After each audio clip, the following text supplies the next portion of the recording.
नमस्कार दोस्तों, आप सभी का स्वागत है आज के हमारे इस नए शानदार वीडियो में, जहां पर आज हम बात करने वाले हैं यूपीएसआई का फॉर्म 2021 का हमें कैसे फिल करना है। दोस्तों, हमारे पास बहुत सारे ऐसे दोस्त थे जिन्होंने बताया था कि यूपीएसआई का फॉर्म वो लोग नहीं भर पा रहे, कुछ कारण थे जो उन्हें बहुत सारी प्रॉब्लम जिसमें उनको क्रिएट हो रही थी। तो मैंने सोचा चलिए दोस्त एक वीडियो बनाया जाए, एक ही वीडियो में जहाँ पे आपको सारी जानकारी दे दी जाए कि फॉर्म को कैसे फिल करना है। तो दोस्तों चलिए बहुत ज़्यादा टाइम न लेते हुए हम आगे बढ़ते हैं कि हमें फॉर्म को कैसे फिल करना है। तो दोस्तों, फॉर्म को फिल करते समय जो सबसे पहले आपको पास, अगर आप फॉर्म को भरना चाहते हैं खुद के माध्यम से, चाहे आप मोबाइल के माध्यम से भर सकते हैं, चाहे अगर आपके पास पीसी है तो आप पीसी के माध्यम से आप भर सकते हैं। अगर आपके पास लैपटॉप है तो लैपटॉप में आपके पास गूगल क्रोम को आप देख सकते हैं। यहाँ पर एक ऐसा लिंक ऑप्शन होना चाहिए, सॉफ्टवेयर होना चाहिए जैसे जिसके माध्यम से आप फॉर्म को भर सकते हैं। आपके पास गूगल क्रोम भी हो सकता है, फायरफॉक्स भी हो सकता है, या इंटरनेट पर भी कोई भी ऑप्शन आपके पास हो सकता है जिसके माध्यम से आपको फॉर्म को भरना है। तो दोस्तों, अगर आपके पास गूगल क्रोम है तो मैं गूगल क्रोम के माध्यम से सारे फॉर्म को फुलफिल करता हूँ। तो दोस्तों, अगर आपके पास गूगल क्रोम है तो गूगल पर डबल क्लिक करके आप फॉर्म आप ओपन कर सकते हैं। अगर आप जैसे गूगल क्रोम को ओपन करेंगे तो आपके पास सामने एक ऐसा इंटरफेस खुल जाएगा, जहाँ पर आपको सबसे पहले सरकारी रिजल्ट को सर्च करना है। कि जैसा कि मैं तो यहाँ पर सर्च कर देता हूँ। सरकारी रिजल्ट को सर्च करने के बाद आपके पास एक ऐसा इंटरफेस खुल जाएगा। आप सरकारी रिजल्ट पे भी जाकर फॉर्म को फुलफिल कर सकते हैं, और आप यूपी पुलिस के ऑफिशियल वेबसाइट पे भी जाकर के लिंक को ओपन करके फॉर्म को भर सकते हैं। अगर आप सरकारी रिजल्ट के माध्यम से फॉर्म को भरते हैं तो आपके पास एक ऐसा लिंक खुलेगा, और उस ऐसा लिंक खुलने के बाद आप सबसे पहले जो आपके पास लिंक आता है पहले पे आप क्लिक कर देंगे। तो जैसे ही आप लिंक को क्लिक करते हैं तो आपके सामने सरकारी रिजल्ट का एक ऐसा इंटरफेस खुल जाएगा, जहाँ पर आपको बहुत सारी वैकेंसीज के बारे में जानकारी मिल जाएगी, जिसमें आप देख भी सकते हो बहुत सारी वैकेंसीज के बारे में जानकारी दी गई हुई है। अगर थोड़ा सा आप स्क्रॉल और डाउन करते हैं तो आपको यहाँ पे लेटेस्ट जॉब, जो बहुत सारी वैकेंसीज अभी आई हुई है रिसेंटली पूरी हिंदुस्तान में, सारी की सारी भर्ती के बारे में जानकारी दी गई है। और जो वैकेंसीज आ चुकी थी पहले ही, और उनका जिनका एग्ज़ाम होना है उनके एग्ज़ाम के लिए एडमिट कार्ड भी सारे यहाँ पे आपको शो कर जाते हैं। और अगर जो भी एग्ज़ाम हो चुके हैं उनका कोई रिजल्ट आया है तो आपको यहाँ पे जा कर के आप रिजल्ट भी सारे देख सकते हैं, कैसा भी एग्ज़ाम हुआ हो, जो भी हाल ही में या पुराना कोई भी एग्ज़ाम हो जिसका रिजल्ट आया हो। तो दोस्तों, हम बहुत ज़्यादा देर ना करते हुए चलते हैं आज के अपने टॉपिक पर। यूपीएसआई सन 2021 अप्लाई ऑनलाइन, इसका फॉर्म कैसे हमें ऑनलाइन करना है ताकि हमको कोई भी बाद में रिजेक्शन का सामना ना करना पड़ जाए। क्योंकि छोटी छोटी चीज़ों से क्या होता है, हमारा सिलेक्शन कहीं ना कहीं रुक सकता है, इसलिए हमको जो भी चीज़ें ध्यानपूर्वक करनी है। तो दोस्तों चलिए हम आगे बढ़ते हैं। आपको फॉर्म को फिल करने के लिए इस लिंक पर, जो आपको यूपीएसआई सन 2021 अप्लाई ऑनलाइन का लिंक दिख रहा है, आपको इसी पे क्लिक कर देना है। क्लिक करने के बाद आपके सामने एक नया इंटरफेस खुल जाएगा, जहां पर सरकारी रिजल्ट में जहां पे आपको वो पेज खुल जाएगा जहां पे आपको यूपी पुलिस के संबंधित सारी चीज़ें जानकारी दी गई रहेंगी। जैसा कि आप यहाँ पे देख सकते हैं, UP police sub inspector SI requirement सन 2021 अप्लाई ऑनलाइन फॉर 9534 पोस्ट के लिए आपको अप्लाई करना है यहाँ पर। तो दोस्तों चलिए अब आगे बढ़ते हैं। यहाँ पर दिया गया Uttar Pradesh police requirement and promotion board UP PRBC sub inspector SI and other post requirement सन 2021। इसमें कुछ डिटेल्स मेंशन की गई हैं जिनको आप ध्यानपूर्वक देख भी सकते हैं, जो कि महत्वपूर्ण जानकारी हम लोग के लिए। जैसा कि इसमें दिखाया गया है कि ये फॉर्म जो स्टार्ट हुआ 1 अप्रैल सन 2021 से स्टार्ट हुआ है, और जिसकी लास्ट डेट इसमें दिया गया है 30 मई सन 2021।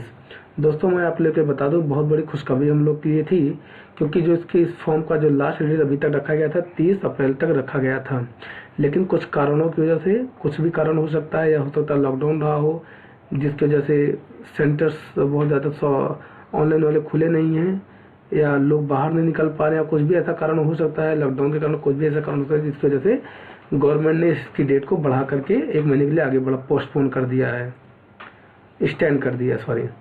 तो यहाँ पे आप देख सकते हैं, ये बहुत बड़ी खुशखबरी हम लोग के लिए है। यहाँ पर आप देख सकते हैं लास्ट डेट, मतलब फीस पेमेंट की आप लास्ट डेट दी गई 30 मई भी लास्ट डेट है फीस पेमेंट की, और एग्जाम डेट जल्दी नोटिफाई किया जाएगा, और एडमिट कार्ड के बारे में जल्दी हमको नोटिफिकेशन दिया जाएगा जब भी उसका एग्जाम होना होगा।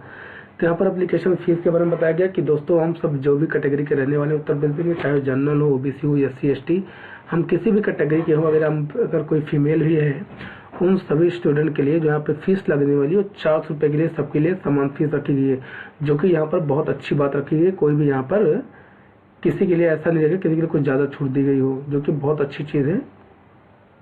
दोस्तों चलिए अब हम आगे बढ़ते हैं। यहाँ पर दिखाया गया एज लिमिट के बारे में।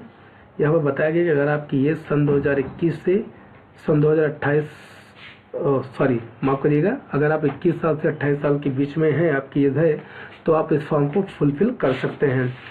दोस्तों इसमें यह भी बताया गया अगर आपकी जो आप पैदा हुए हैं, अगर एक तारीख 7वां महीना सन 1993 से आप 1/7 सन 2000 तक, सॉरी दोस्तों माफ़ करिएगा, यहाँ पर गलती से कुछ और निकल गया है। 1 तारीख 7वां महीना सन 1993 से 1 तारीख 7वां महीना सन 2000 के बीच में अगर आप पैदा हुए हैं तो आप इस फॉर्म के लिए एलिजिबल हैं भरने के लिए।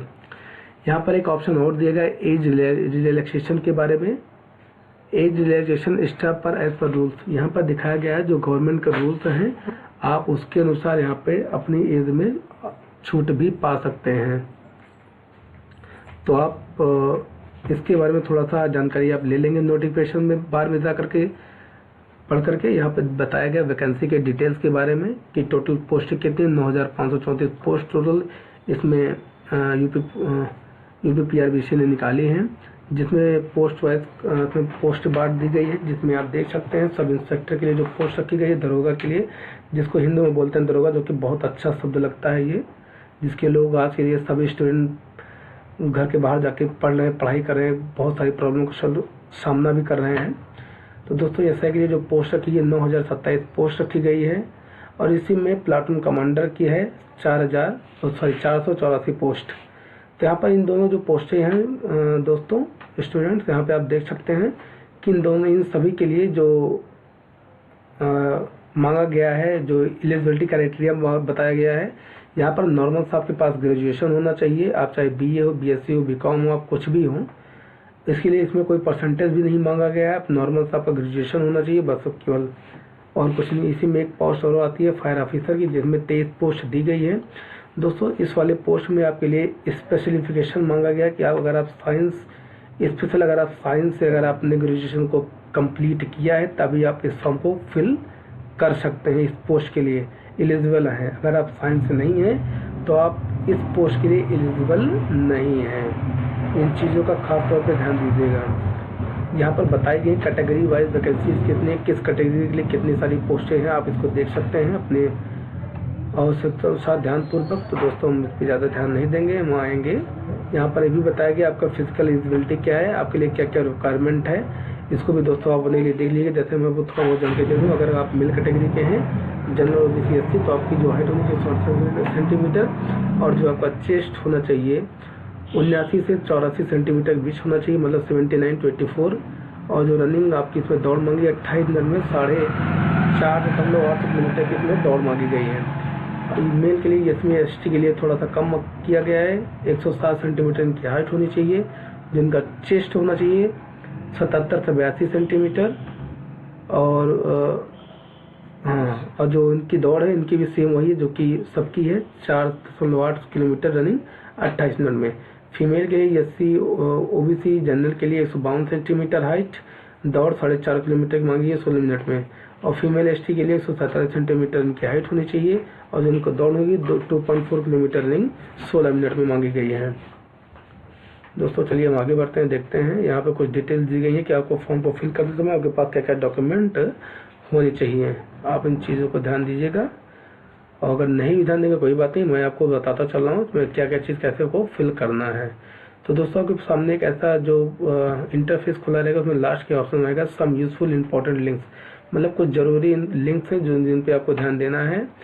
जहाँ पर अप्लाई ऑनलाइन का है, हाउ टू फिल फॉर्म, इसमें आप वीडियो भी देख सकते हैं कि कैसे फॉर्म को फिल करना, मैं भी आपको बता ही दे रहा हूँ, आपको उसको फिर लिंक को खोलने की आवश्यकता नहीं, एक ही वीडियो में आपका सारा काम हो जाएगा। यहाँ पर डाउनलोड डेट एक्सटेंशन नोटिस, मतलब यहाँ पे ये देख सकते हैं कि जो डेट बढ़ाई गई है किस कारणों से डेट बढ़ाई गई है। आप अपने सिलेबस के बारे में चेक कर सकते हैं कि हमारे पेपर में कि कैसा सिलेबस रहने वाला है, क्या क्या आने वाला है हमारे पेपर में। तो दोस्तों चलिए हम आगे बढ़ते हैं। तो इस फॉर्म को फिल करते हैं सबसे पहले जो आपको सबसे पहले रिक्वायरमेंट की आवश्यकता होगी, सबसे पहले आपको यहाँ पे करना पड़ेगा रजिस्ट्रेशन। रजिस्ट्रेशन जैसे भी आप क्लिक कर देंगे तो आपके सामने एक ऐसा इंटरफेस खुल के आता है पेज, जहाँ पर आपको दिया जाएगा इंपॉर्टेंट इंस्ट्रक्शन, जहाँ पर आपको ये थोड़ा बहुत ध्यान लीजिएगा। Please read the instruction and proceed carefully before you start filling the online application form. इसमें यह बताया गया दोस्तों कि आपको फॉर्म ऑनलाइन करते समय कुछ चीज़ें जो यहाँ पर सलाह दी गई है उसको आप अच्छी तरीके से पढ़ लेंगे और उसके बाद फॉर्म को स्टार्ट करना शुरू करेंगे आप।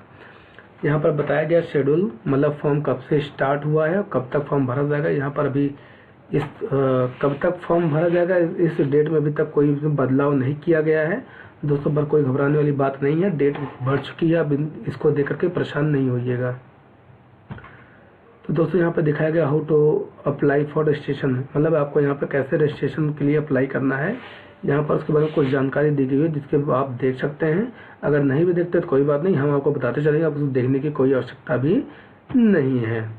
तो दोस्तों जब एकदम लास्ट में आपको नीचे तक कर्सर को लेके आ जाना है तो आपके सामने यहाँ पे आप दिख जाएगा, यहाँ पे UPPRBC का एक लिंक भी ईमेल आईडी भी है। आप इस पर जा करके आप कोई अगर आपको कुछ प्रॉब्लम्स आ रही है आप यहाँ पे ऑनलाइन भी जा करके इनको मिल करके अपने सोल्यूशन भी ले सकते हैं। तो दोस्तों जैसे आप लास्ट में नीचे आ जाते हैं आपको यहाँ पे टिक करने का ऑप्शन आता है, आपको यहाँ पे क्लिक कर देना है। यहाँ पे दिया गया I have read and understood the agree to abide by the above instruction की, मतलब मैंने जो भी ये इंस्ट्रक्शन ऊपर दिए गए इनको जान लिया और समझ भी लिया है। यहाँ पे क्लिक करने के बाद आपको कंटिन्यू यहाँ पे क्लिक कर देना है। कंटिन्यू पे जैसे आप क्लिक कर देंगे तो आपके रजिस्ट्रेशन करने के लिए आपके लिए यहाँ पे एक पेज खुल जाएगा जहाँ पर आपको रजिस्ट्रेशन अपना करना है। अब रजिस्ट्रेशन कैसे करना चलिए इसके बारे में आज हम बात करते हैं। दोस्तों यहाँ पर रजिस्ट्रेशन करने के लिए आपके सामने एक ऐसा जो लिंक खुलेगा, सबसे पहले ऑप्शन आएगा पोस्ट अप्लाई फॉर, मतलब किस पद के लिए आप आवेदन कर रहे हैं। यहाँ पे ऑलरेडी ऐसा ही मेंशन रहेगा, आप इसमें कोई बदलाव भी नहीं कर सकते। जिसमें दिए गए SI civil police, PAC, FSSO, मतलब ये 3 पोस्ट के लिए आप यहाँ पर अप्लाई कर रहे हैं। तो यहाँ पर अप्लाई तो ये तो ऑलरेडी वैसे ही रहेगा। तो जो हमारे पास जो हमको फिल करना है उन चीज़ों पर हमें ध्यान देना है। यहाँ पर आता है टाइटल, हमको सिलेक्ट टाइटल को टाइटल पे क्लिक करना है। जैसे आप यहाँ पे क्लिक कर देंगे तो यहाँ पर 4 ऑप्शन खुल के आते हैं, मिस्टर का, मिसेस का, मिस का, मिसेस का, DR का। अगर आप मेल हैं तो मिस्टर करेंगे, अगर आप लड़की हैं अनमैरिड तो आप मिस करेंगे, अगर आप मैरिड लेडीज़ हैं तो आप मिसेस पे क्लिक करेंगे। अगर आप कोई आप पास उपाधि है डॉक्टर की तो आप डॉक्टर भी आप लगा सकते हैं। जैसा कि मैं एक अभी सिंगल हूँ तो मैं अपने सामने मैं मेल हूँ तो मैं अपने आगे मिस्टर लगाऊंगा, ठीक है। तो आप अपना यहाँ पे आपको अपना नाम फिल कर देना है। जैसे कि मैं नाम फिल करके आपको यहाँ पे दिखा देता हूँ। ध्यान दीजिएगा दोस्तों, यहाँ पे आपको कैपिटल लेटर में पूरा रखना है। जैसे यहाँ पे सबमिट कर देंगे और जैसे यहाँ पे मिडिल नेम में आएगा तो मिडिल नेम में आप अपना जो भी आपका रहेगा आप कर देंगे। अगर इसके आगे आप कुछ और भी लगाते हैं जैसा कि मैं आपको दिखा दे रहा हूँ, आप यहाँ पे ये लगा देंगे तो आपको पूरा नाम यहाँ पे एप्लीकेशन फुल नाम में शो कर जाएगा। लेकिन मैं अपने यहाँ पे शर्म लगाता नहीं हूँ तो दोस्तों बस मेरा इतना ही रहेगा। तो आपको यहाँ पे ये पूरा नाम यहाँ पे शो कर देगा, application full name, applicant full name. तो यहाँ पे दोस्तों आपको फिर यहाँ पे जेंडर के बारे में पूछाएगा आप क्या है। अगर आप मेल है तो मेल, फीमेल है तो फीमेल। जैसे कि मैं मेल हूँ तो मैं मेल फिल करूँगा। अगर आप फीमेल रहेंगे तो आप फीमेल को यहाँ पे क्लिक करेंगे। आप यहाँ पे नेशनैलिटी पूछेगी तो मैं सिटीजन ऑफ इंडिया का रहने वाला हूँ। मैं किसी ना तो यहाँ पे C ऑप्शन में रखा गया है। आप अगर किसी Pakistan, Burma, Sri Lanka, east African countries of Kenya, Uganda या और किसी स्टेट के कंट्री के रहने वाले हैं तो आप इसको भी चूज कर सकते हैं। लेकिन मैं सिटीजन ऑफ इंडिया पे यहाँ पे क्लिक करूँगा। यहाँ पे क्लिक करने के बाद हम आगे बढ़ते हैं। ये जो जानकारी दी गई अभी हमारे किसी काम की जानकारी है नहीं, इसलिए हमको ध्यान नहीं देना, हमको आगे बढ़ जाना है। दोस्तों वहाँ पर हमको ईमेल आईडी यहाँ पे अपनी डाल देनी, जो भी अपनी ईमेल आईडी हो। जैसे कि मैं अपने यहाँ पे फिल कर दे रहा हूँ।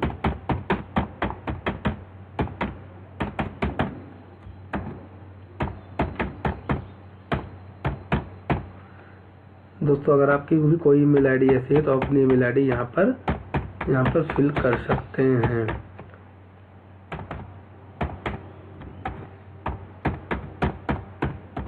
दोस्तों इस ईमेल जो यहाँ पर आप ईमेल आईडी देंगे ध्यान पूर्वक इसे आप फिल करना है। इसमें बिल्कुल भी आप मिस्टेक नहीं करेंगे, क्योंकि अगर आप इसमें मिस्टेक करेंगे तो जो भी यूपी पीआरबीसी की तरफ से जो भी आपको नोटिफिकेशन आएगा आपको इसी पर जानकारी मिलती रहेगी। अगर आप इसे गलत कर देंगे तो आपको जो भी नोटिफिकेशन मिलने वाला है आपको कोई भी नोटिफिकेशन नहीं मिल पाएगा। और इसको ध्यान के साथ में आपको यहाँ पर मोबाइल नंबर जो करना है, आपको मोबाइल नंबर फिल कर देना है, जैसा कि मैं आपको फिल करके दिखा दे रहा हूँ।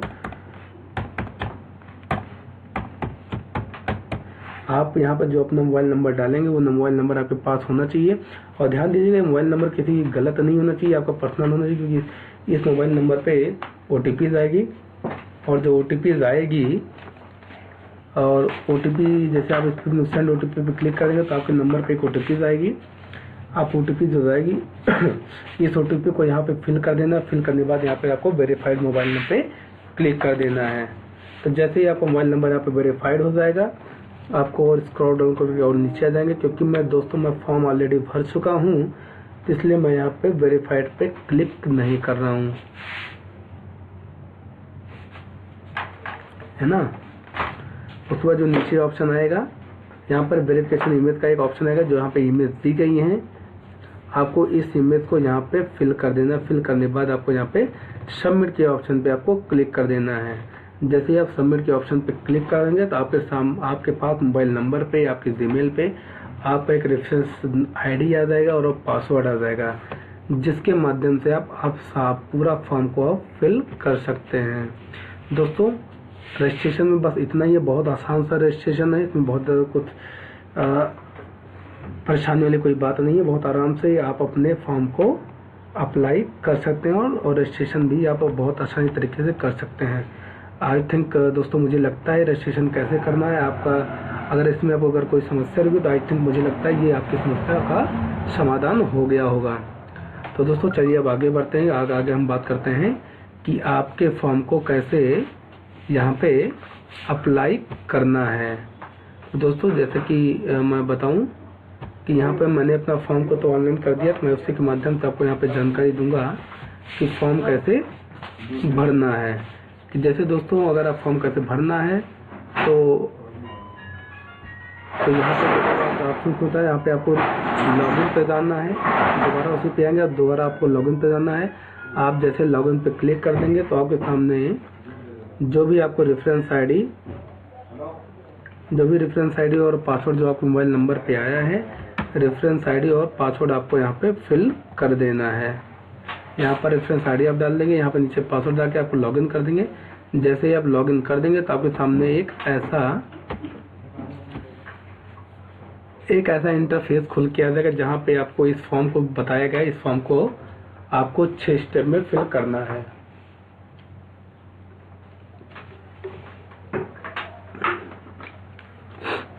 इस फॉर्म को आपको 6 स्टेप में फिल करना है, जिसमें पहला स्टेप बताया गया आपको पर्सनल डिटेल फिल करनी है। दूसरे स्टेप में आपको एजुकेशन क्वालिफिकेशन भरना है। तीसरे स्टेप में आपको अपनी फोटो अपलोड करना है। चौथे स्टेप में आपको सिग्नेचर अपलोड करना है। पांचवें स्टेप में आपको डॉक्यूमेंट को अपलोड करना है। और छठे स्टेप में आपका प्रीव्यू, मतलब आपने जो 5 स्टेप्स को भरे हैं उन स्टेप का आपके पास प्रीव्यू आ जाएगा, है ना। तो दोस्तों यहाँ पर पर्सनल डिटेल व्यक्तिगत विवरण में आप यहाँ पे देख सकते हो, आपको रेफरेंस नंबर भी आपके पास ऐसा ही एक शो करेगा। आप उसको जैसे थोड़ा सा नीचे आएंगे अपने पर्सनल डिटेल्स, जैसा कि आपने रजिस्ट्रेशन करने समय पर जो चीज़ें आपने यहाँ पे भरी थी वैसा ही सेम यहाँ पर इस जगह पे सेम आपके पास खुल के आ जाएगा। यहाँ पे आपको कुछ भरने की आवश्यकता नहीं रहेगी, ऑलरेडी ये भरा हुआ रहेगा। तो यहाँ पे आपको कुछ करना है, थोड़ा सा और नीचे आपको आना है। जहाँ से आपको फिल करना वो चीज़ें हैं सेक्शन 1 से, अनुभाग 1 से आपको आगे आके यहाँ पे फॉर्म को फिल करना है। तो अनुभाग 1 में जो सबसे पहले आपसे पूछा जाएगा, अगर आप उत्तर प्रदेश के रहने वाले हैं, are you domicile of UP, अगर आप उत्तर प्रदेश के रहने वाले हैं तो आपके पास यहाँ पे ऑप्शन आएगा। अगर रहने वाले हैं तो यस, अगर नहीं रहने वाले तो आपको नो कर देना। यहाँ पे मैं रहने वाला हूँ, यहाँ पे मैंने यस कर दिया है। और दूसरा चीज़ ये पूछा जाएगा कि अगर आप रहने वाले हैं तो आपके पास निवास प्रमाण पत्र होना चाहिए। अगर आपके पास निवास प्रमाण पत्र है तो वह किस अधिकारी के माध्यम से यह जारी किया जाता है। आपको हमारे यहाँ पे SDM के माध्यम से आप प्रमाण पत्र जारी किया जाता है। आप भी अपने यहाँ यह पता कर लेंगे कि यह प्रमाण पत्र किस अधिकारी के माध्यम से जारी किया जाता है। पता करने के बाद ही यहाँ पे फिल करेंगे, क्योंकि छोटी छोटी चीज़ें हैं जो आपके आपके लिए सिलेक्शन में आपके लिए फ़ायदा डालेंगी, क्योंकि नहीं तो छोटी छोटी चीज़ें जिनकी वजह से आपका सिलेक्शन होने के बाद भी आपका सिलेक्शन ज्वाइनिंग रुक सकती है। इसलिए इस फॉर्म को ध्यानपूर्वक से भरना है। और उसके बाद टैब पे हमको जैसे यहाँ पे डालने बाद टैब पे क्लिक कर देना है। टैब पे क्लिक करने बाद यहाँ पे आपसे पूछा जाएगा कि यह जो निवास प्रमाण पत्र है यहाँ पर किस तारीख में जारी किया गया था। दोस्तों वहाँ पे फॉर्म पे एक ऑलरेडी ऑप्शन में दिया रहता है कि दाएं हाथ पर बीच में दिया रहता है कि किस तारीख को यहाँ जारी किया गया था।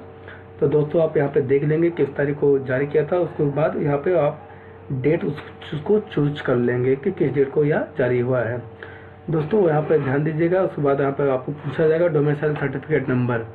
आपसे वहाँ पे प्रमाण पत्र क्रम संख्या भी पूछेगा। वहाँ पे दो चीज़ें होती हैं प्रमाण पत्र में, जैसा कि अगर हमारे पास होगा तो मैं आपको एक यहीं पे ही दिखा दे रहा हूँ कि मेरा जो बना है यहाँ पे मैं आपको दिखा दे रहा हूँ। आपको इस वीडियो के माध्यम से ही पता चले, क्योंकि मैं चाहता हूँ एक ही वीडियो में सारी प्रॉब्लम सॉल्व हो जाए। यहाँ पर दिया गया दोस्तों आवेदन क्रम संख्या दिया गया है। आपको आवेदन क्रम संख्या को इसमें यहाँ पे फिल नहीं करना दोस्तों, ये चीज़ ध्यान दीजिएगा। यहाँ पर दिया गया प्रमाण पत्र क्रम संख्या, आपको यहाँ पे ये चीज़ें आपको यहाँ पे फिल करनी है दोस्तों, ये चीज़ें ध्यान दीजिएगा। और यहाँ पर दिया गया जारी डेट, मतलब किस तारीख को आप बनाए, इस चीज़ों को भी खासतौर पर ध्यान दीजिएगा ताकि इन चीज़ों में कोई गड़बड़ी ना हो। क्योंकि दोस्तों डॉक्यूमेंट वेरिफिकेशन के टाइम पे आपसे यही चीज़ें आपसे पूछी जाएंगी, देखी जाएंगी। तो दोस्तों यहाँ पे जैसा देखते मैंने वहाँ यहाँ पे ये चीज़ें फिल कर दिया है। दोस्तों ध्यान दीजिए कोई भी अंक गड़बड़ ना होने पाए, गलत ना होने पाए। तो ये चीज़ें आई थिंक मुझे लगता है आपको अभी तक कोई प्रॉब्लम नहीं हुई होगी। चलिए दोस्तों, अगर वीडियो अच्छा लगे तो लाइक एंड सब्सक्राइब जरूर कर दीजिएगा हमारे चैनल को। तो दोस्तों अब आगे बढ़ते हैं, देखते हैं। अब आपसे यहाँ पे पूछिएगा आप किस कैटेगरी के रहना, आप किस जाति से बिलोंग करते हैं। यहाँ पे पूछा गया बताए, इसमें 4-5 ऑप्शन आपके पास खुल जाते हैं। अगर आप सामान्य से हैं तो यूआर पे आप क्लिक करेंगे। अगर आप ओबीसी हैं तो आप ओबीसी पे क्लिक करेंगे। अगर आप एससी हैं तो आप एससी, एसटी हैं तो एसटी पे क्या आप क्लिक करेंगे। आप अपनी जिस कैटेगरी के रहने वाले हैं आप उस कैटेगरी को अपने सर चूज कर सकते हैं।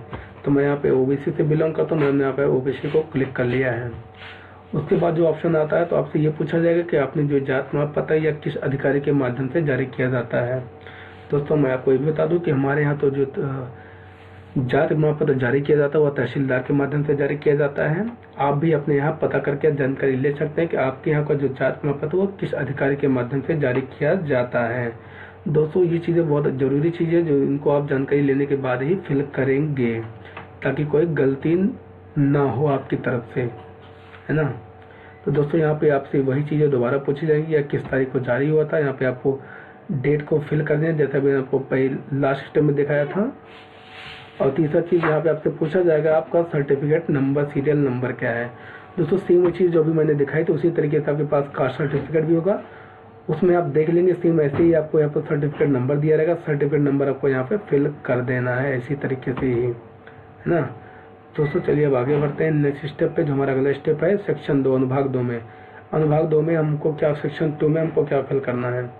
यहाँ पे दोस्तों आपसे कुछ बेसिक चीज़ें जो पूछे जाएंगे। अगर आप स्वतंत्रता के सेनानी हैं, मतलब क्या आपके फादर स्वतंत्रता सेनानी है या आप स्वतंत्रता सेनानी में रह चुके हैं, जो भी चीज़ें हैं, अगर आप कोई स्वतंत्रता सेनानी रह चुके हैं तो आपको यस पे क्लिक करना है, अगर नहीं तो नहीं पे क्लिक करना है।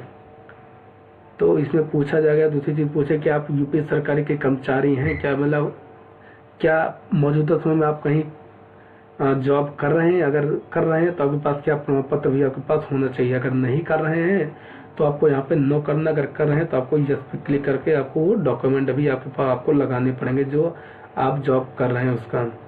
इसमें यह पूछा गया कि आप भूतपूर्व सैनिक हैं, are you an ex serviceman, मतलब क्या आप मतलब कहीं भी नौकरी कर चुके हैं, सरकारी नौकरी। अगर यस तो यस पे क्लिक करके आपको सर्टिफिकेट भी लगाना पड़ेगा। अगर नो तो अगर नहीं कर चुके हैं, अगर आप कर रहे हैं, अगर करने वाले हैं, जिसकी आप तैयारी करें तो आपको यहाँ पे नो कर देना है। दोस्तों ध्यान देना है इन बातों पे।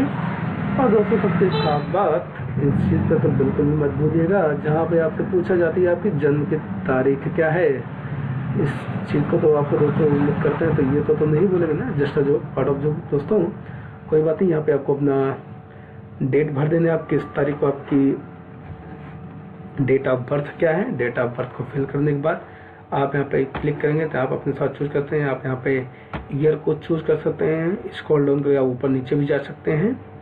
आप यहाँ पे ईयर को चूज करना है। उसके बाद आपके पास यहाँ पे ऑप्शन आ जाएगा, आपको यहाँ पे मंथ चूज करना है कि आपका महीना किस महीने में पैदा हुए थे। और उसके बाद मंथ पे क्लिक पे बहुत सारी डेट आ जाएगी। आप कोई भी डेट आप चूज करते हैं जिस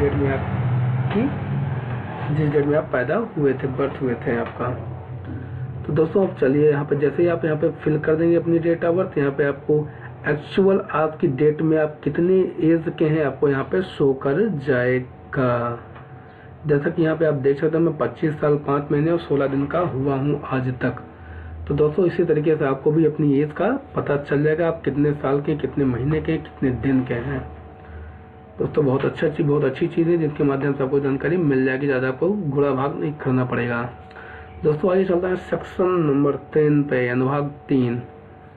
दोस्तों यहाँ पे आपसे कुछ चीज़ें पूछी जाएंगी आपके फैमिली और आप जहाँ के रहने वाले हैं वहाँ के बारे में।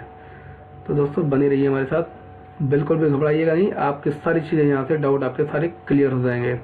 जैसा कि दोस्तों यहाँ पे पूछा गया है आपके पिताजी का नाम या फादर्स नेम आपसे पूछा गया है। तो यहाँ पे दोस्तों जैसा कि मैंने ऑलरेडी फिल किया है तो आप भी यहाँ पे अपने फादर का नाम यहाँ पे फिल कर देंगे। दोस्तों ये बात ध्यान दीजिए, यहाँ पे मिस्टर या ऐसे कुछ स्पेशल कीवर्ड को आपको यहाँ पे यूज नहीं करना है, जो नाम है वही आपको यहाँ पे फिल करना है। दोस्तों यहाँ पे दोबारा सेकंड स्टेप पे पूछा है कि आपकी माता का नाम क्या है। तो आप अपनी माता के सामने भी कोई स्पेशल कैरेक्टर का यूज नहीं करना है, स्पेशल कीवर्ड का यूज नहीं करना है, सीधे सीधे अपनी माता का नाम डाल देना है यहाँ पे। और तीसरे स्टेप में आपसे पूछा जाएगा परमानेंट एड्रेस, मतलब आपका स्थायी पता पूछा जाएगा, आप कहाँ के रहने वाले हैं, आप जिस जगह पे रहते हैं वहाँ का पूरा पता हमें दीजिए। तो जैसा दोस्तों मैंने यहाँ पे फिल कर दिया, हाउस नंबर मैंने डाल दिया है 3382। और तो आप भी अपने अनुसार यहाँ पे ऐसा ही इसी तरीके से आप कुछ जो भी आपको अच्छा लगा उस तरीके से आप अपने एड्रेस के बारे में जानकारी आप दे सकते हैं। तो दोस्तों जो हमारे पास तीसरा ऑप्शन आ जाता है, आप इसमें पूछेगा आप किस स्टेट के रहने वाले हैं। जैसा कि मैं बता दूं मैं उत्तर प्रदेश से बिलोंग करता हूं और मैं उत्तर प्रदेश यूपीएसआई का फॉर्म भी भर रहा हूं। तो मैं यहाँ पे उत्तर प्रदेश से ही सर्च करूंगा। लेकिन जो दोस्त हमारे उत्तर प्रदेश के रहने वाले नहीं हैं, अगर किसी और स्टेट से बिलोंग करते हैं और उत्तर प्रदेश में नौकरी करना चाहते हैं, यूपीएसआई में शामिल भर्ती होना चाहते हैं, तो अपने अनुसार यहाँ पर अपने स्टेट को चूज कर सकते हैं, है ना। तो दोस्तों चलिए आगे बढ़ते हैं। तो यहाँ पे जो हमारे पास अगला ऑप्शन आता है परमानेंट एड्रेस डिस्ट्रिक्ट, अस्थायी पता जिला। इसी में ऑप्शन आता है आपसे जिला पूछा जाएगा, आप जिस स्टेट में हैं उस स्टेट के कौन से जिले के आप रहने वाले हैं।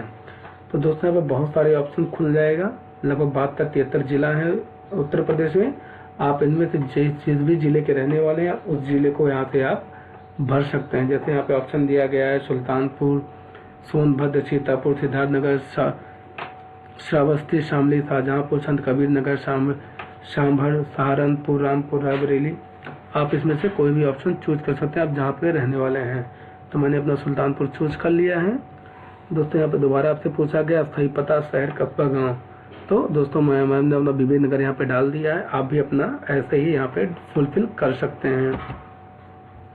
और यहाँ पे अन्य सिस्टम में आपसे पूछा जाएगा आपका जिस भी आप जिले के रहने वाले उस जिले का आपका पिन कोड क्या है। जैसे कि दोस्तों मैंने यहाँ पे फिल कर दिया, तो आप भी अपने साथ जो भी पता कर लें। अगर आपको जानकारी है तो बहुत अच्छी बात, अगर जानकारी नहीं है तो पता करने के बाद यहाँ पे अपने स्टेट का, अपने जिले का पिन कोड यहाँ पे आप भर सकते हैं। तो नेक्स्ट सिस्टम में आते चलते हैं प्रेफरेंस वरीयता, मतलब आपसे ये पूछा जाएगा आप किसको ज़्यादा प्रेफरेंस देते हैं, वरीयता किसको देते हैं आप ज्वाइनिंग के टाइम पे, आप किस पोस्ट को ज़्यादा वरीयता देना चाहते हैं, सिविल पुलिस एसआई को या प्लाटून कमांडर को या फायर सर्विस सेकेंडरी ऑफिसर को। तो जैसा कि दोस्त मैंने यहाँ पे डाल दिया है एसआई पोस्ट के लिए, सिविल पुलिस के लिए प्रेफरेंस नंबर 1 पे मैंने रखा है। तो दोस्तों मैं भी चाहूँगा अगर आप एसआई बनना चाहते हैं तो आप भी पहले आपको जो वरीयता देनी चाहिए, आपको वरीयता सबसे पहले एसआई के लिए ही देनी चाहिए, सिविल पुलिस के लिए। सेकेंड स्टेप पे आप देख सकते हैं प्लाटून कमांडर की। और तीसरे स्टेप पे अगर आप चाहें तो नन कर सकते हैं और चाहे तो दे भी सकते, लेकिन मैंने तो ऑप्शन था तो मैंने कर दिया है। अगर आप चाहें तो अगर आप, क्योंकि इसमें पूछा गया था अगर आप स्पेशल साइंस से अगर आप बिलोंग करते हैं, अगर आपने ग्रेजुएशन किया तभी आप इसके लिए अप्लाई कर सकते हैं, अदरवाइज नहीं। मतलब तभी आपका इसमें चयन होगा, तो नहीं तो अदरवाइज चयन नहीं होना है। तो दोस्तों मेरे पास ऑप्शन था तो मैंने भर दिया। अगर आप भी चाहें तो भरें या ना भरें कोई दिक्कत नहीं, क्योंकि इसमें चयन तो वैसे भी नहीं होना है जिनका अगर साइंस से जिन्होंने ग्रेजुएशन नहीं किया है। तो दोस्तों आप प्रेफरेंस 1 में, प्रेफरेंस 2 में आप बदलाव कर सकते हैं। आप चाहें अगर आपको प्लेटून कमांडर बनना चाहते हैं तो आप इसको वरीयता पहले दे सकते हैं और एसआई को आप बाद में वरीयता दे सकते हैं। इतनी आई थिंक इतनी चीज़ें थी जो आपको फर्स्ट सिस्टम में पर्सनल डिटेल्स में आई थिंक उम्मीद करते हैं आप।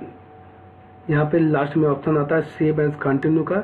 सेव एज कंटिन्यू को करने से पहले सबसे पहले आप ऊपर जाइएगा और पर्सनल डिटेल्स में ये सब चीज़ों को दोबारा आप यहाँ पे देख लेंगे एक बार कि ताकि कि इसमें कोई गलत तो नहीं हुआ है, क्योंकि इस बार दोबारा अगर आप जब देख लेंगे कि कोई गलत नहीं हुआ है, क्योंकि बाद में पता नहीं दोबारा करेक्शन का हमको अवसर मिले या न मिले, इसलिए ध्यानपूर्वक फॉर्म को दोबारा एक बार देख लें। देखने के बाद भी यहाँ पे सेव एज कंटिन्यू आपको कर देना, मतलब ये डिटेल्स आपकी परमानेंट आपके लिए सेव हो जाएगी। यहाँ पे सेव एज कंटिन्यू कर देना। सेव एज कंटिन्यू करने बाद ये देखिए दोस्तों आपका यहाँ पे बता दिया गया है कि आपका जो आपने लॉगिन किया आपने काफ़ी ज़्यादा टाइम तक के लिए इसमें टाइम ले लिया है।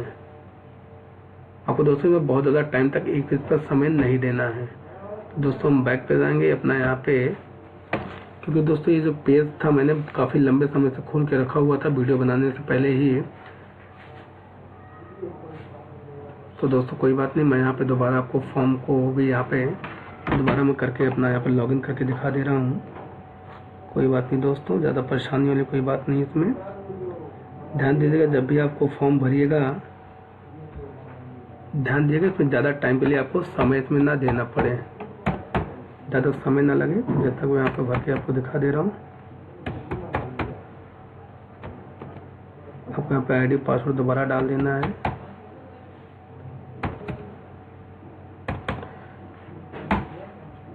यहाँ पर आपको लॉगिन कर देना। लॉगिन करने के बाद आपका पेज खुल जाएगा।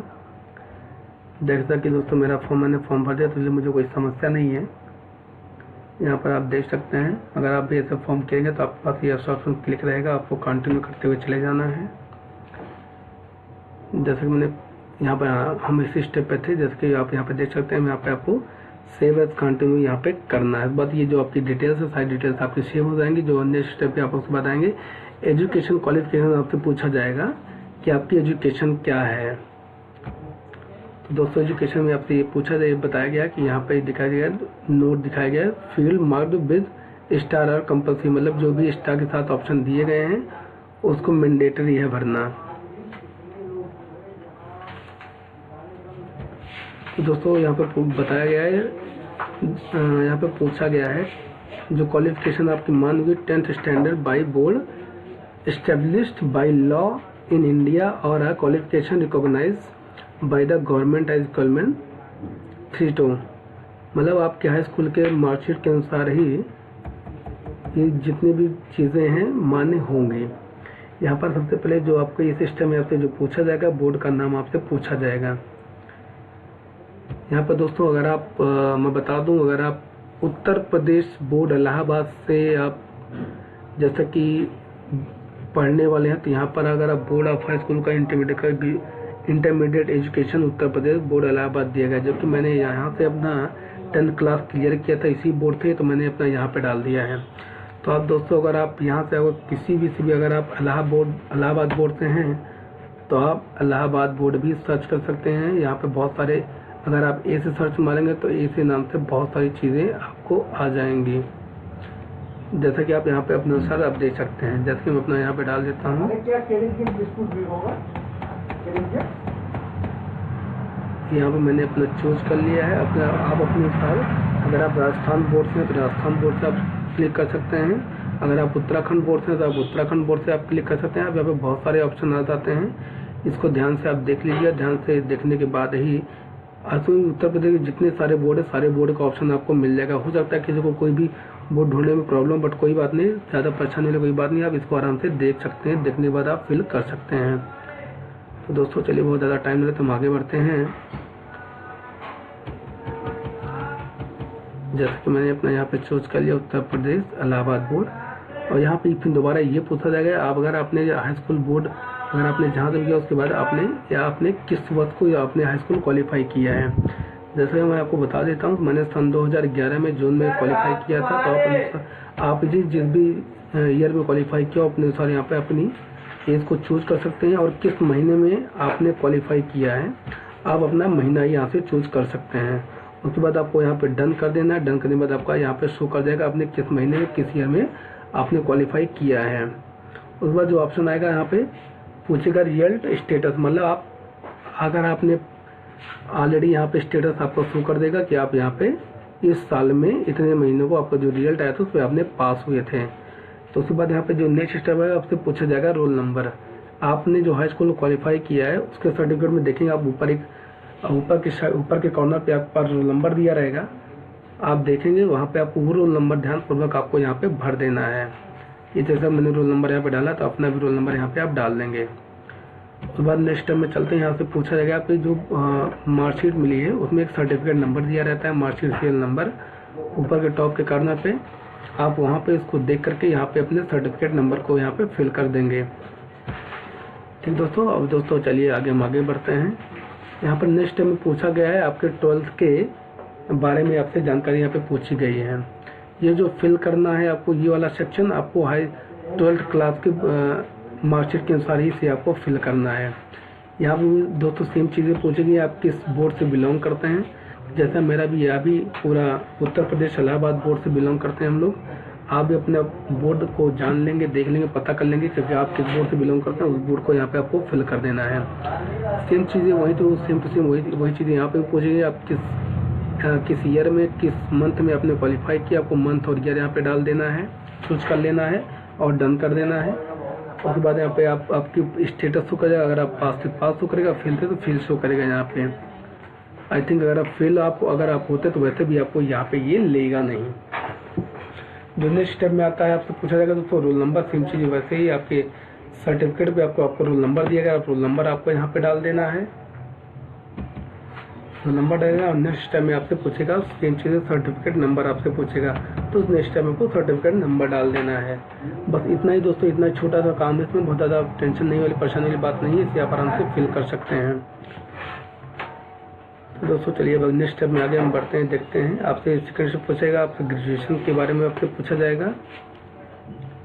आपसे यह पूछा जाएगा आप किस आपने उपाधि कौन सी ली है। इसमें डिग्री के नाम आपसे पूछेगा। आपने बहुत सारे ऑप्शन जैसे सिलेक्टेड डिग्री नेम में BCA पूछा जाएगा, बीटेक है, BE है, BSc है, अदर इक्विवेलेंट साइंस डिग्री। मतलब अगर आप BCA बीटेक BE अगर इसमें से कुछ आपने किया है तो आपको ये चूज करना है। और अगर आपने इसमें से कुछ नहीं किया तो आपको इसमें चूज करना है अदर इक्विवेलेंट साइंस डिग्री, आपको इसमें से चूज कर लेना है। दोस्तों यहाँ पर इन सब चीज़ों में बहुत सारे हमारे स्टूडेंट को प्रॉब्लम काफ़ी सारी होती है सर्टिफिकेट फॉर्म को भरने में। अगर इसके बाद भी अगर आपको कोई भी परेशानी होगी तो उम्मीद करता हूँ आपको इसके बाद कोई परेशानी नहीं होने वाली है फॉर्म को भरने में। अगर आप इसके बाद अगर कोई परेशानी अगर आपको तो होती है, आप हमको कमेंट सेक्शन में कमेंट कर सकते हैं। चलिए दोस्तों आगे बढ़ते हैं। यहाँ पर अदर डिग्री, अगर आपके पास कोई अदर भी डिग्री है तो यहाँ पर आप यस को फिल कर सकते हैं। अगर आपके पास कोई अदर डिग्री नहीं है तो आप यहाँ पर नो फिल कर सकते हैं। दोस्तों यहाँ पे आपसे पूछा गया है यूनिवर्सिटी नेम, विश्वविद्यालय का नाम। दोस्तों मैं बता दूं यहाँ पर जो यहाँ पे यूनिवर्सिटी नेम पूछा जा रहा है, यहाँ पे बहुत सारे हमारे ऐसे भी फ्रेंड रहे हैं जिनको यहाँ पर यूनिवर्सिटी का नाम फिल करने में काफ़ी ज़्यादा प्रॉब्लम आई थी। दोस्तों खास तौर पे उनके लिए जो डॉक्टर राम मनोहर लोहिया से इन्होंने अपना ग्रेजुएशन को क्लियर किया है। क्योंकि दोस्तों यहाँ पर जैसे कि मैं देख रहा था कि बहुत लोग यहाँ पर राम मनोहर लोहिया के बारे में तो सर्च करके पर उनको ऑप्शन मिल नहीं है, तो जबकि ऑप्शन इसी में था। दोस्तों गड़बड़ी क्या करे तो वो डॉक्टर की बजाय राम मनोहर लोहिया सर्च मार रहे थे, वो आर से वो सर्च करते चले जा रहे थे, जिस वजह से मिल नहीं पा रहा था। दोस्तों अगर मैं आपको बताऊं तो यहाँ अगर आपको क्लिक देखना है तो आप सीधे पहली बात आपको अपने जो कीबोर्ड, अगर लैपटॉप बने तो लैपटॉप पे, या अगर आप मोबाइल से फिल कर रहे हैं तो मोबाइल का जो कीबोर्ड आता है वहाँ पे डी वाला जो ऑप्शन आता है आपके पास कीबोर्ड में, डी ऑप्शन पे अगर आप क्लिक करते हुए चले जाते हैं तो आप देखते चले जाएंगे बहुत सारी यूनिवर्सिटी के बारे में आपको जानकारी दी जाएगी। डी के नाम से होंगी यहाँ पर DR के नाम से आएगा, जैसा कि आप यहाँ पे दे सकते हैं। यहाँ पर दिया गया नहीं, आई थिंक मैं जानता हूँ, जैसे 10वें या 15वें नंबर पे लिस्ट के नंबर पे डॉक्टर राम मनोहर लोहिया अवध यूनिवर्सिटी दी गई है दोस्तों, जो कि RMLU से जिन्होंने किया उनके लिए खासा तौर पे प्रॉब्लम हो रही थी दोस्तों। आई थिंक दोस्तों हमें लगता है कोई भी प्रॉब्लम आपको होने वाली नहीं है। तो यहाँ पर आपको क्लिक कर देना, तो आपका ऑटोमेटिक यहाँ पे फिल हो जाएगा डॉक्टर राम मनोहर लोहिया अवध यूनिवर्सिटी उत्तर प्रदेश, यहाँ पे फिल कर जाएगा दोस्तों। उसके बाद आपके पास एक ऑप्शन आएगा, इसमें पूछा जाएगा कि आपने किस महीने में या किस ईयर में आपने इसे क्वालिफाई किया है। तो दोस्तों जैसा कि मैंने अपना फिल कर दिया, मैंने सन 2016 में जुलाई में मेरा रिजल्ट मैंने पास आउट किया था ग्रेजुएशन को। तो यहाँ पर आपका स्टेटस भी शो कर जाएगा कि आपने सन 2016 में ऑटोमेटिक कि आपने पास किया है सन 2016 में। तो यहाँ पे दोस्तों नेक्स्ट टाइम में आपसे पूछा जाएगा कि आपके अगर आपने क्वालिफाई किया है तो 3rd ईयर का इसमें आपसे रोल नंबर भी पूछेगा। तो रोल नंबर दोस्तों इसमें आपका 1st ईयर में रहता है, 2nd ईयर और 3rd ईयर में भी रहता है। तो दोस्तों ध्यान दीजिएगा, आपको यहाँ पर रोल नंबर अपने 3rd ईयर की मार्कशीट का आपको रोल नंबर यहाँ पे फिल करना है, ना तो 1st ईयर का करना है ना तो 2nd ईयर का करना है। आपको 3rd ईयर के मार्कशीट का रोल नंबर आपको यहाँ पे फिल करना है, क्योंकि मेन जो ग्रेजुएशन मेन जो माना जाता है मार्कशीट 3rd ईयर की ही मानी जाती है, और उसी में आपसे पूछेगा आपकी 3rd ईयर की मार्कशीट का सर्टिफिकेट नंबर। दोस्तों ध्यान दीजिए, यहाँ पे 3rd ईयर का स्पेशली नहीं पूछा गया है, लेकिन आपको जो फिल करना है 3rd ईयर की मार्कशीट का ही रोल नंबर आपको सर्टिफिकेट नंबर ही आपको यहाँ पे शो करना है। दोस्तों ध्यान दीजिएगा, आपके मार्कशीट में सर्टिफिकेट नंबर नहीं शो करेगा, वहाँ पे आपके बाएं हाथ के टॉप के कॉर्नर पे आपको वहाँ पे शो करेगा सीरियल नंबर। तो दोस्तों सीरियल नंबर यहाँ पे सर्टिफिकेट नंबर होता है, मार्कशीट सीरियल नंबर भी होता है। तो दोस्तों आपको उसी को यहाँ पे फिल करना है और कुछ इसमें फिल नहीं करना है। तो दोस्तों ये चीज़ें रहेंगी जो आपसे पूछी गई थी आपके हाई स्कूल इंटर ग्रेजुएशन की, बहुत बेसिक सी चीज़ें, बहुत ज़्यादा परेशानी वाली कोई बात नहीं है, इसे आप आसानी से फिल कर सकते हैं। उम्मीद करता हूँ इसमें अभी तक कोई समस्या आपको नहीं रही होगी, अगर रही होगी तो दूर भी होगी। दोस्तों यहाँ पे पूछा गया है प्रेफरेंशियल क्वालिफिकेशन, मतलब आप किसी भी चीज़ में, और अगर आपने कोई क्वालिफिकेशन है जो आपके पास स्पेशल क्वालिफिकेशन मानी जाती है। यहाँ पे पूछा गया है आपने डोएक सोसाइटी से 9 लेवल, अगर आपने सोसाइटी में O लेवल अगर आपने किया है तो आप यहाँ पे यस कर सकते हैं, अगर आपने नहीं किया तो आप यहाँ पे नो कर सकते हैं। मैंने डोएक से O लेवल किया तो मैंने यहाँ पे सिलेक्ट यस कर लिया है, अगर आपने नहीं किया तो नो करेंगे। यहाँ पे यह पूछा कि आपने कभी न्यूनतम 2 साल के लिए कभी यहाँ पे ट्यूटोरियल आर्मी में अगर आपने काम किया तो यहाँ पे यस कर सकते हैं। ये भी हमारी आर्मी का एक पार्ट, छोटा सा पार्ट होता है ट्यूटोरियल आर्मी। अगर आपने इसमें काम किया है तो यस कर देंगे, अगर नहीं किया तो नो कर देंगे। और एक ऑप्शन बाद में आता है, अगर आपने NCC में अगर आपने B ग्रेड अगर B सर्टिफिकेट अगर आपके पास है तो यहाँ पे B सर्टिफिकेट भी आप लगा सकते हैं। दोस्तों अगर आपके पास है तो लगाना बिल्कुल मत भूलिए, क्योंकि यह आपके सिलेक्शन के टाइम पे बहुत ज़्यादा काम आने वाला है। क्योंकि दोस्तों अगर मैं जैसे बताऊँ, अगर कोई 2 स्टूडेंट हैं, अगर आपका भी नंबर 300 नंबर है और एक दूसरे स्टूडेंट का भी 300 नंबर है, तो दोस्तों अगर आप इस सर्टिफिकेट को यहाँ पे अगर आप लगाए रहेंगे, अगर आपके पास रहेगा, तो जिन्होंने सर्टिफिकेट लगाया है तो गवर्नमेंट पहले उन्हें सिलेक्शन देगी, ना कि दूसरे वाले को देगी जिसके पास ये स्पेशल डिग्री, जिनके पास क्वालिफिकेशन नहीं होगी। तो दोस्तों आपको अगर आपके पास है तो इसे ज़रूर लगाइएगा, इसे लगाना बिल्कुल भी मत भूलिएगा। तो दोस्तों इसमें ये एजुकेशन क्वालिफिकेशन में ये सब चीज़ें बेसिक सी चीज़ें थी जो आपको फिल करना है। अगर आपको जैसे आप फिल कर देंगे तो यहाँ पे लास्ट में एक ऑप्शन है सेव एज कंटिन्यू का, यहाँ पे सेव एज कंटिन्यू आपको कर देना है। सेव एज कंटिन्यू करने के बाद आप आगे बढ़ जाएंगे। आगे बढ़ने के बाद आपको जो तीसरा ऑप्शन खुलेगा अपलोड फोटो। यहाँ पर अपलोड फोटो में दोस्तों आपके पास ये प्रेफरेंस नंबर आपके पास ऑलरेडी रहेगा, लिंक आपका जेंडर किस जेंडर से बिलोंग करते हैं जेंडर भी आपका रहेगा, आपका नाम, डेट ऑफ बर्थ ऑलरेडी ये रहेगी। तो यहाँ पर दोस्तों आपको फ़ोटो लगाने के लिए ऑप्शन में आ जाएगा कि आप अपने फ़ोटो को यहाँ पे चूज़ करें। यहाँ पे कुछ चीज़ें दी गई हैं, बस में बताया गया अपना फ़ोटो चुनने के बाद अपलोड बटन पर क्लिक करें। यहाँ पर नोट में ये भी बताया गया है कि the minimum size the file size is 11 KB, मतलब जो आपके फ़ोटो की साइज़ कम से कम होनी चाहिए वो 11 KB की होनी चाहिए, और maximum file size is 30 KB, मतलब मैक्सिमम 30 KB से ज़्यादा आपके फ़ोटो की साइज़ नहीं होनी चाहिए। And only JPG JPEG image are accepted. मतलब जो फाइल का आपका फॉर्मेट होना चाहिए जेपीजी होना चाहिए, जेपीईजी होना चाहिए में ही होगा, तभी ये सॉफ्टवेयर आपके फ़ोटो को लेगा, अदरवाइज नहीं लेगा। और दोस्तों यहाँ पे एक चीज़ और बताया गया है कि आप जो फ़ोटो अपलोड करेंगे वो बहुत पुराना अगर आपका फ़ोटो तो उसको बिल्कुल भी अपलोड नहीं करेंगे। रिसेंट की अगर आपके पास फ़ोटो तो आप रिसेंट वाली फ़ोटो ही अपलोड करेंगे, है ना। तो दोस्तों यहाँ पर हमको फ़ोटो अपलोड कैसे करना है, तो दोस्तों यहाँ पे आपको सबसे पहले जैसे कि मैंने अपलोड कर ही दिया, आपको दिख ही रहा होगा। मैंने इन सारे क्राइटेरिया को फॉलो करते हुए मैंने इस फोटो को अपलोड कर पाऊँ। तो आपको सबसे पहले अगर आपको फ़ोटो को अपलोड करना है तो आप चूज़ फाइल के ऑप्शन पे जाएंगे और चूज़ फाइल के ऑप्शन पे जा करके आपने जहाँ भी अपने फ़ोटो को रखा होगा, जैसे कि यहाँ पे हमारी फ़ोटो मैंने अगर यहाँ पे क्लिक कर देना है, क्लिक करने के बाद आपको यहाँ पे ओपन कर देना है। तो दोस्तों ये ऐसा ही आपके पास यहाँ पे चूज़ कर देंगे, चूज़ के बाद आप अपलोड का ऑप्शन है, अपलोड भी कर सकते हैं। अपलोड करने के बाद आपको ऐसा ही ये फ़ोटो आपको दिख जाएगी। तो आपको अपलोड करने के बाद आपके पास ये सब चीज़ें यहाँ से हट जाएंगी, आपको कुछ चीज़ें, उसके बाद आपको यहाँ पे सेव एज कंटिन्यू आपको कर देना है। सेव एज कंटिन्यू करने के बाद आपके पास ऑप्शन आएगा अपलोड सिग्नेचर का। अपलोड सिग्नेचर में ऑप्शन में दोस्तों आपको ज़्यादा कुछ भी नहीं करना है, बहुत भी आसान सी चीज़ें हैं। यहाँ पे सेम चीज़ें वही दी गई हैं। अपना हस्ताक्षर चुनने के बाद मतलब यहाँ पे चूज़ फाइल करने के बाद आपको अपलोड पे क्लिक कर देना है। दोस्तों इसमें ध्यान देने वाली बात यह कि आपकी जो बताया गया, आपकी जो सिग्नेचर की जो साइज़ होगी मिनिमम 5 KB की होनी चाहिए और मैक्सिमम 10 KB से ज़्यादा नहीं होनी चाहिए। और जो फाइल का एक्सटेंशन होना चाहिए वो जेपीजी और जेपीईजी में ही होना चाहिए, तभी आप फोटो को एक्सेप्ट करेगा। तो यहाँ पर चूज़ कर देना है। चूज़ के ऑप्शन पे जाने के बाद आपके पास एक ऐसा इंटरफेस खुल जाएगा जहाँ पे अगर आपने फाइल को रखा है तो यहाँ पर आप उस फाइल पे जा करके उस फाइल पे आपको, या जैसे मैं आपको दिखा दूँ, अगर हमारे पास यहाँ पे शो कर रहा हो, अगर होगा तो मैं आपको दिखा दूंगा दोस्त।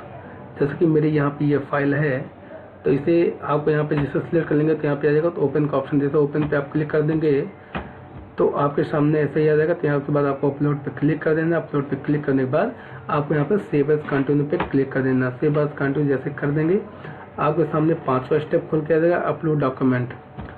तो दोस्तों आपने जो भी डॉक्यूमेंट ध्यान दीजिएगा, जो भी आपके पास डॉक्यूमेंट अभी आपने लास्ट में बताया था कि मेरे पास ये डॉक्यूमेंट जैसे जात प्रमाण पत्र का सर्टिफिकेट, हाई स्कूल की मार्कशीट, 12th की मार्कशीट और ग्रेजुएशन की मार्कशीट और निवास डोमिसाइल सर्टिफिकेट और ओ लेवल सर्टिफिकेट, जैसे कि मैंने ये सब चीज़ें बताई थी फॉर्म को फिल, ये सब चीज़ें हमारे पास हैं।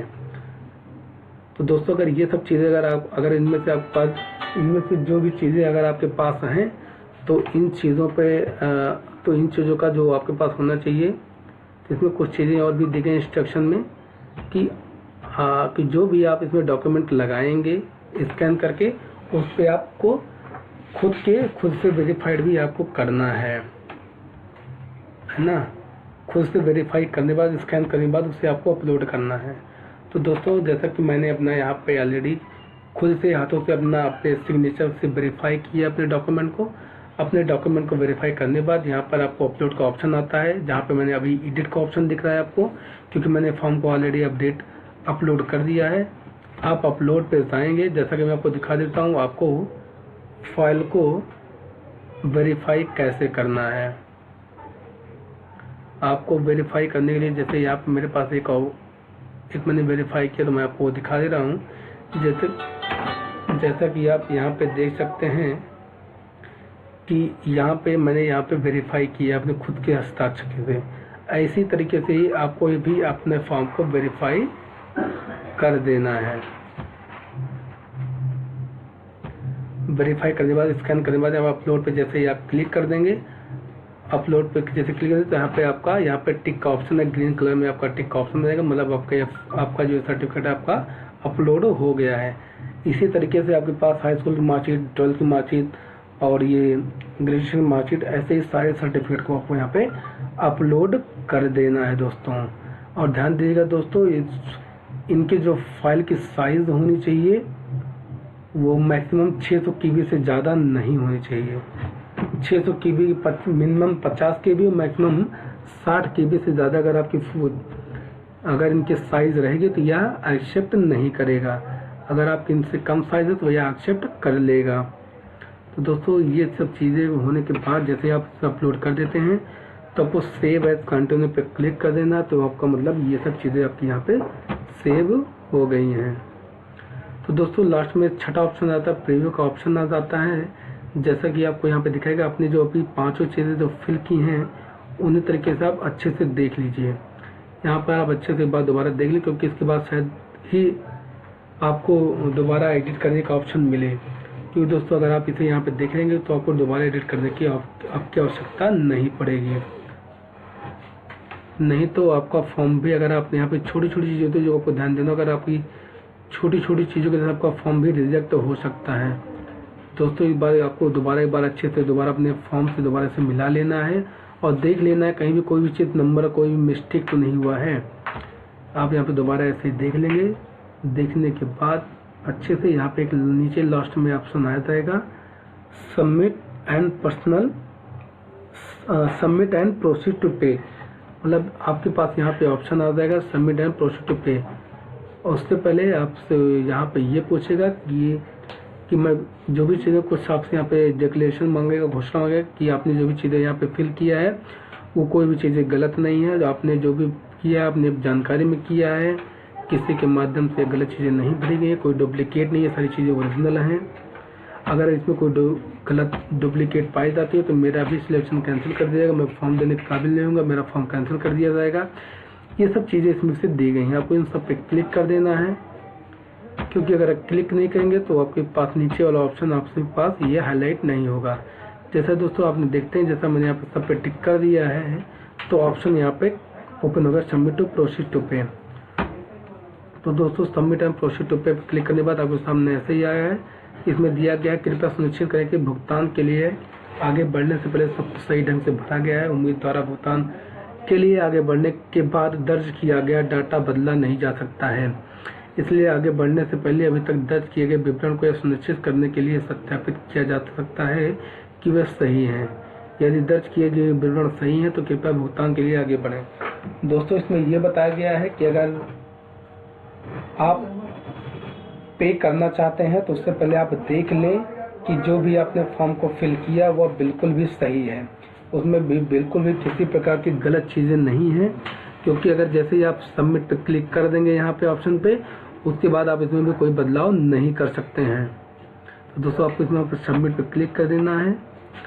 सबमिट पे क्लिक करने के बाद आपको यहाँ पर से प्रोसीड टू पेमेंट का ऑप्शन आ जाएगा कि आप ऑनलाइन पेमेंट करना चाहते हैं। अगर आप ऑनलाइन पेमेंट करना चाहते हैं तो यहाँ पे ऑफलाइन का पेमेंट का ऑप्शन नहीं दिखाएगा दोस्तों। यहाँ पर आपको जो पेमेंट है आपको पेमेंट ही ऑनलाइन ही करना है। दोस्तों यहाँ पे बताया गया तो जो आपको पेमेंट करनी है वो 400 रुपये आपको यहाँ पे जो शुल्क है फॉर्म भरने का, आपको शुल्क 400 रुपये पेमेंट करना पड़ेगा। तो दोस्तों अभी तक मैंने यहाँ पे अपने फीस को पेमेंट नहीं किया है। तो दोस्तों यहाँ तक कि आई थिंक यहाँ तक कि अगर आपको पेमेंट की भी जानकारी लेनी है तो हमको कमेंट सेक्शन में जरूर ही बताइएगा दोस्तों। अगर आपको पेमेंट कैसे करना है, अगर पेमेंट अगर कोई प्रॉब्लम है तो हमको जरूर बताइएगा, कहना दोस्तों। तो दोस्तों उम्मीद करता हूँ आपको ये जो जानकारी रही आपको जानकारी पूरी सही लगी रही होगी। इसमें भी आपको कोई प्रॉब्लम नहीं होगी। अगर आपको कोई इसमें प्रॉब्लम होती है दोस्तों तो उम्मीद करता हूँ इस वीडियो के माध्यम से आपको सारी जानकारी दे दी गई होगी। अगर इसके बाद भी अगर आपको कोई प्रॉब्लम लगती है तो दोस्तों हमें ज़रूर कमेंट सेक्शन में कमेंट नीचे ज़रूर करिएगा कि आपको क्या प्रॉब्लम आ रही है फॉर्म को फिल करने में। तो उम्मीद करता हूँ दोस्तों मैं आपकी प्रॉब्लम को सॉल्व कर पाऊँगा। तो दोस्तों आज के लिए इतना ही। बहुत बहुत धन्यवाद इस वीडियो को पूरा देखने के लिए। उम्मीद करता हूँ दोस्तों आप लाइक और एक सब्सक्राइब जरूर हमें नीचे घंटी वाले बटन को जरूर प्रेस करेंगे। बहुत बहुत दोस्तों आपका वीडियो देखने के लिए बहुत बहुत धन्यवाद।